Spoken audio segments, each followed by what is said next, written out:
অভিমান নিয়ে দেশ ছাড়লেন আরএস ফাহিম চৌধুরী। খবর মিলেছে আর কখনোই বাংলাদেশের মাটিতে পা রাখবেন না তিনি, এবং কিছুদিনের মধ্যেই নিজের স্ত্রী এবং সন্তানকেও সেখানে নিয়ে যাবেন।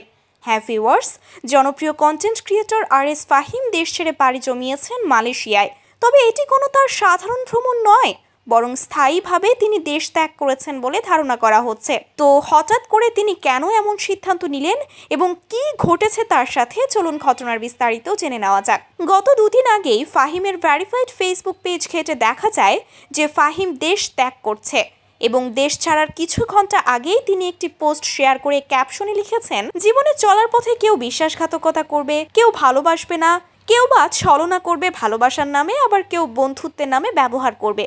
এগুলো সবই এখন আমি মেনে নিয়েছি, তবে এই সব কিছুই তুচ্ছ। এগুলো যত তাড়াতাড়ি মেনে নিতে পারবো ততই আমি সুখে থাকতে পারবো। ফাহিম যে আসলে দেশের বাইরে চলে যাচ্ছে সেটার আরও একটা সবচেয়ে বড় ইঙ্গিত মিলেছে তখনই যখন আমরা তার স্টোরিগুলো চেক দিলাম, যেখানে সে তার স্ত্রী মানচিয়া এবং তার মেয়েকে আদর করে ক্যাপশনে লিখেছিল, তোমাদেরকে খুবই মিস করব এই কটা দিন। শুধু তাই নয়, এছাড়া তার আরও একটি ভিডিওতে দেখা যায় পরিবারের সবাইকে সে বিদায় জানাচ্ছে এবং ক্যাপশনে লিখেছে, যথাসম্ভব এটাই তোমাদের সাথে আমার শেষ দেখা। শুধু তাই নয়, এরপর মালয়েশিয়া গিয়ে সে কোথায় আছে, কিভাবে সব কিছু গোছাচ্ছে, কোথায় থাকছে, সেই সব কিছুও ক্লিয়ার করেছে আরএস ফাহিম।